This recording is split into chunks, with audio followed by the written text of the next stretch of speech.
অস্থায়ীভাবে দমকা বাতাস এবং ঝোড়ো হাওয়া সহ বৃষ্টিপাতের সম্ভাবনা রয়েছে এবং এই বৃষ্টিপাত শেষে রাতের তাপমাত্রা 2 থেকে 3 ডিগ্রি সেলসিয়াস কমে গিয়ে সারা বাংলাদেশে শীতের অনুভূতির তীব্রতা 23 তারিখ থেকে বৃদ্ধি পাবে। 21 তারিখ আকাশ খুবই মেঘাচ্ছন্ন থাকবে, 22 তারিখও থাকবে। আপনারা জানেন যে একটি সুস্পষ্ট লঘুচাপ রয়েছে এখন দক্ষিণ পশ্চিম বঙ্গোপসাগরে এবং এই ধরনের লঘুচাপ তৈরি হলে বাংলাদেশের উপরে যে উচ্চ চাপের বলয়, আমরা বলি বায়ুচাপের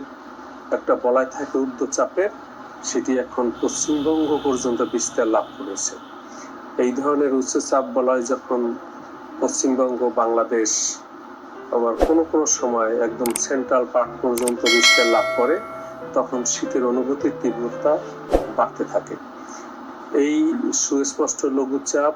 ক্রমশ উত্তর পশ্চিম দিকে অগ্রসর হচ্ছে এবং এর প্রভাবে আজকে থেকে আগামীকাল সকালের মধ্যে খুলনা এবং বরিশাল বিভাগের 2-1 জায়গায় সামান্য বৃষ্টিপাতের সম্ভাবনা রয়েছে এবং আগামীকাল সকাল থেকে 22 তারিখ সকাল পর্যন্ত শুধু মাত্র খুলনা, বরিশাল, চট্টগ্রাম, ঢাকা, রাজশাহী এইসব বিভাগের কিছু কিছু জায়গায় বৃষ্টিপাতের সম্ভাবনা রয়েছে এবং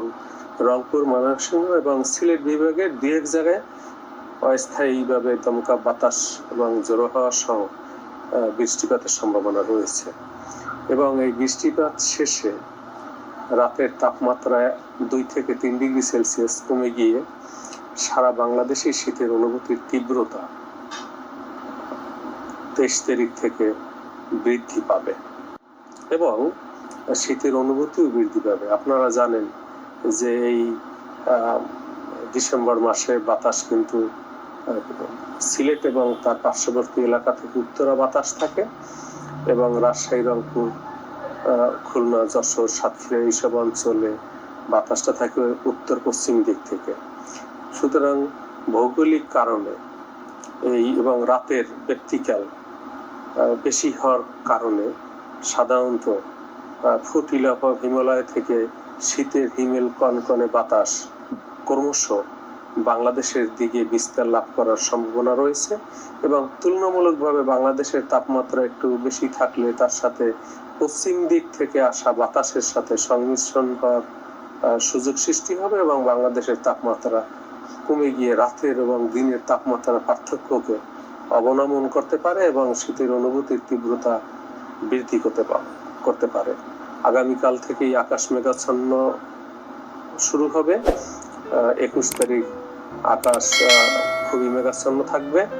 22 তারিখও থাকবে। 23 তারিখ থেকে আবার এই মেঘাচ্ছন্ন যে ভাব সেটা কেটে যাবে, ফলে এই তাপমাত্রার যে কিছুটা রাইজিং টেন্ডেন্সি ছিল এই 2-1 দিন ধরে,